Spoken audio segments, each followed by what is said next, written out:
Yes दोस्तों, आप बिल्कुल सही पढ़ रहे हैं। पूरी जिंदगी में नहीं सीखा ऐसी एक टेक्निक से इंग्लिश बोलना आज से शुरू करें। यस, मैं कहता हूँ कि एक टेक्निक से इंग्लिश बोलना पॉसिबल है। आप शुरू कर सकते हैं। कैसे देखते हैं। तो दोस्तों मान लीजिए जाना, तो जाना इसका अंग्रेजी क्या होगा? आप बोलेंगे गो, तो गलत है।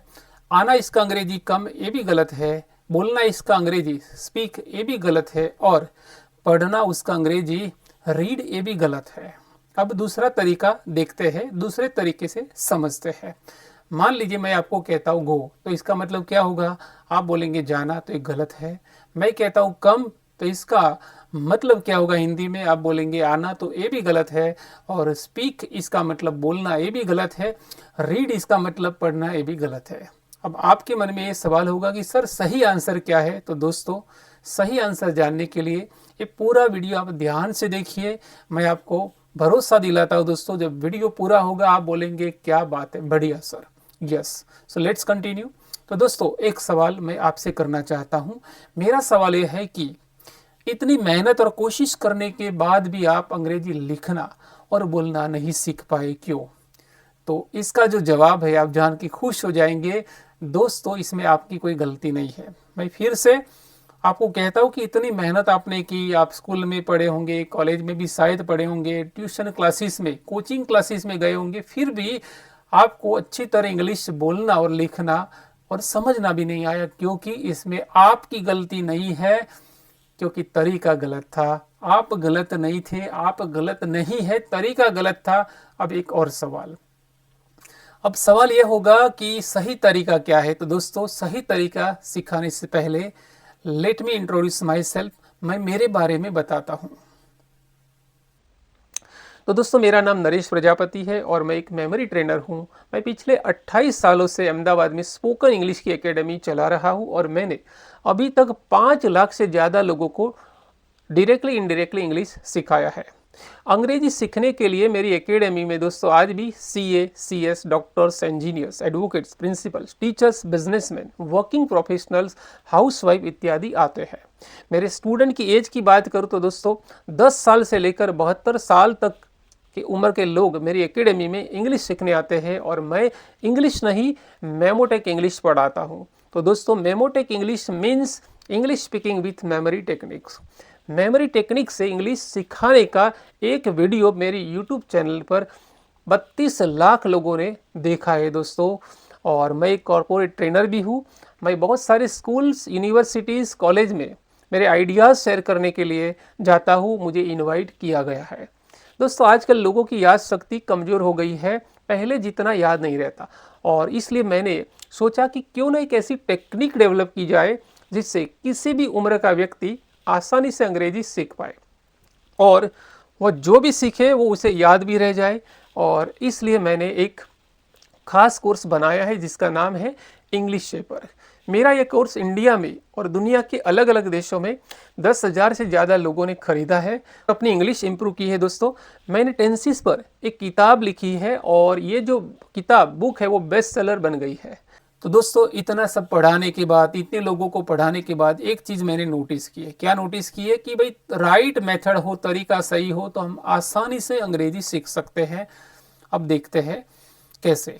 तो दोस्तों जैसे मैंने कहा कि गो इसका मतलब जाना गलत है, तो सही क्या है? तो आइए देखते हैं कि मान लीजिए आप मेरे क्लास में है और मैं आपको एक शब्द कहता हूँ गो, तो इसका मतलब जाना नहीं होगा, इसका मतलब जाओ होगा। जैसे मैं कहता हूँ गो देर, तो इसका मतलब आप जानते हैं वहां जाओ। तो यहाँ गो का मतलब क्या हुआ? जाना नहीं लेकिन जाओ हुआ। उसी तरह मान लीजिए आप क्लास के बाहर खड़े हैं और मैं आपको एक शब्द कहता हूँ कम, तो यहाँ कम का मतलब क्या होगा? तो यहाँ कम का मतलब आना नहीं लेकिन आओ होगा। जैसे कम हियर, तो यहाँ आओ, तो कम मतलब आओ हुआ। उसी तरह मान लीजिए मैं आपको कहता हूँ स्पीक, तो स्पीक का मतलब यहाँ बोलना नहीं लेकिन बोलो ऐसा होगा।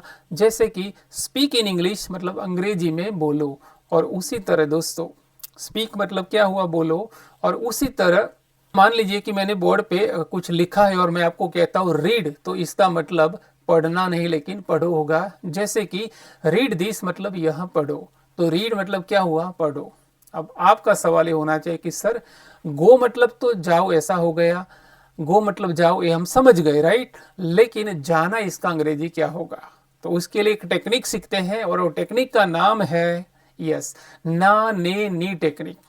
ना ने नी टेक्निक क्या है, आइए समझते हैं। तो दोस्तों, किसी हिंदी वाक्य में क्रिया के अंत में, ध्यान से देखिए कि किसी हिंदी वाक्य में क्रिया के अंत में, यस, ना ने नी आता है तो अंग्रेजी में उस क्रिया के आगे टू लगाया जाता है। फिर एक बार समझते दोस्तों कि किसी हिंदी वाक्य में क्रिया के अंत में ना ने नी आता है तो अंग्रेजी में उस क्रिया के आगे टू लगाया जाता है। जैसे कि देखिए जाना, तो जाना एक क्रिया है, अंत में ना है, और इसलिए इंग्लिश में क्या आना चाहिए, टू आना चाहिए। तो जाना इसका अंग्रेजी गो नहीं होगा, लेकिन क्या होगा, टू गो होगा। फिर एक बार देखिए कि जाना जिसके अंत में ना है, इसलिए इंग्लिश में गो के आगे टू लगा है। एक और एग्जाम्पल देखते हैं, यस, आना, तो आना एक क्रिया है और अंत में क्या है, ना है, इसलिए इसका अंग्रेजी होगा टू कम। उसी तरह बोलना, तो बोलना एक क्रिया है दोस्तों और अंत में ना है, इसलिए स्पीक की जगह आएगा टू स्पीक। तो फिर एक बार देखिए कि ना ने नी है तो टू लगाया जाता है। एक और देखते हैं कि पढ़ना, पढ़ना एक क्रिया है और अंत में क्या है, ना है, और इसलिए इसके इंग्लिश में आपको लिखना है, चलो रीड लिखना है कि टू रीड, तो ऑफ कोर्स टू रीड आएगा। टू क्यों आया, क्योंकि हमने अभी सीखा ना ने नी हो तो टू आता है, तो पढ़ना के अंत में ना है, इसलिए रीड के आगे टू लगाया गया है।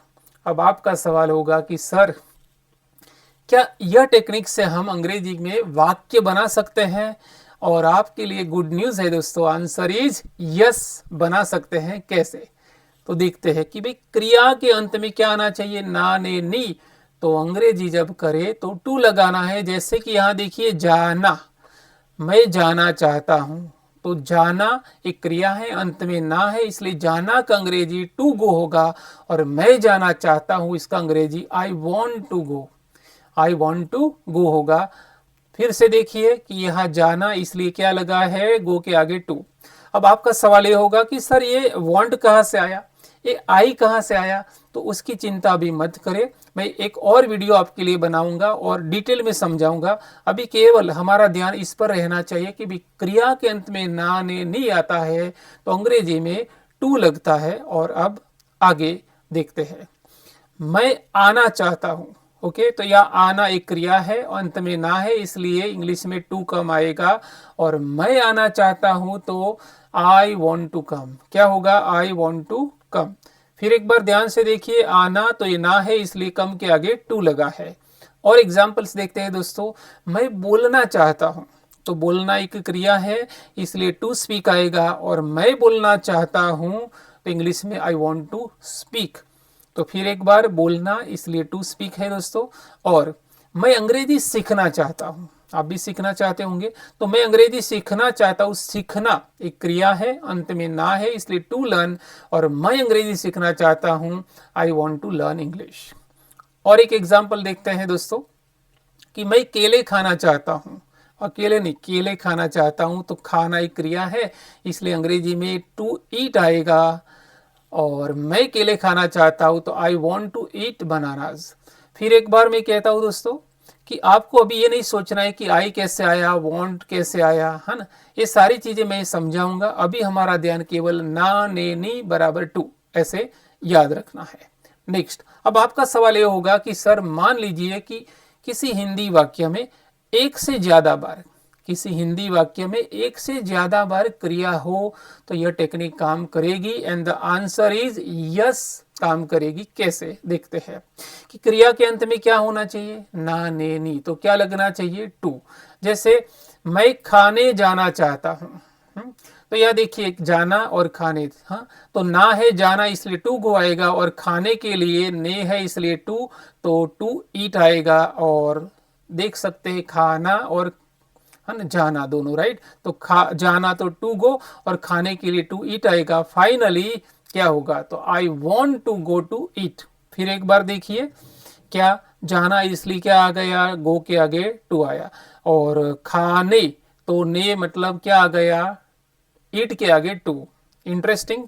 तो आपको ये एरो करके आपको समझा रहे हैं कि जाना तो ये टू गो और खाने तो टू ईट। इंटरेस्टिंग। और एग्जाम्पल देखते हैं दोस्तों कि मैं खरीदने जाना चाहता हूँ, तो जाना तो आप समझ गए कि टू गो आना चाहिए और खरीदने इसलिए टू बाय आना चाहिए। तो जाना और खरीदने तो इंग्लिश होगा I want to go to buy. फिर एक बार देखिए दोस्तों, यस जाना इसलिए टू गो और खरीदने तो टू बाय आ गया, और एरो से आप समझ सकते हैं जाना टू गो, खरीदने टू बाय। इंटरेस्टिंग।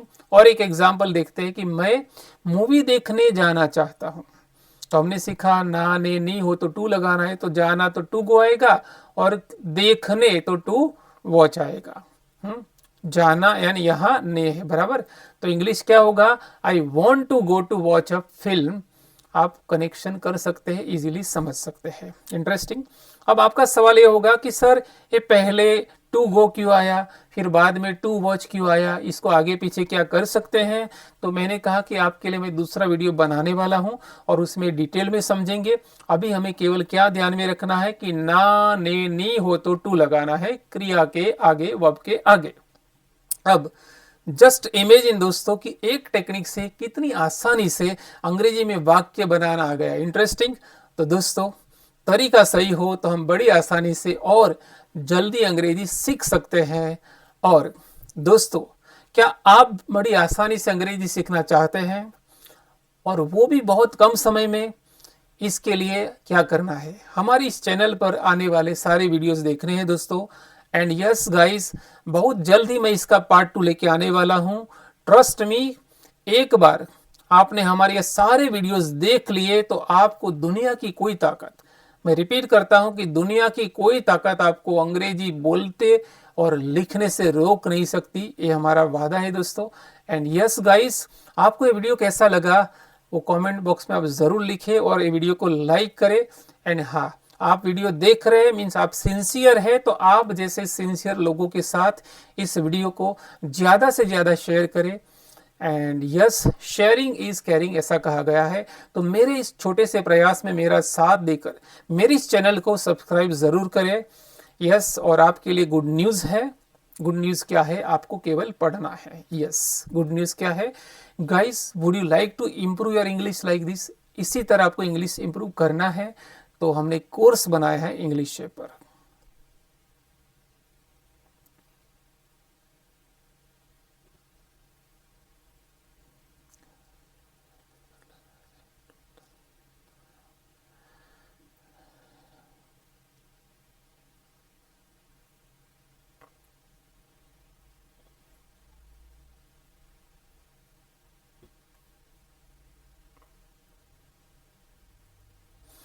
तो मेरे वीडियो देखने के लिए आपका बहुत बहुत धन्यवाद दोस्तों। आपका दिन शुभ रहे, भले दुनिया कुछ भी कहे। Thank you very much. Thank you.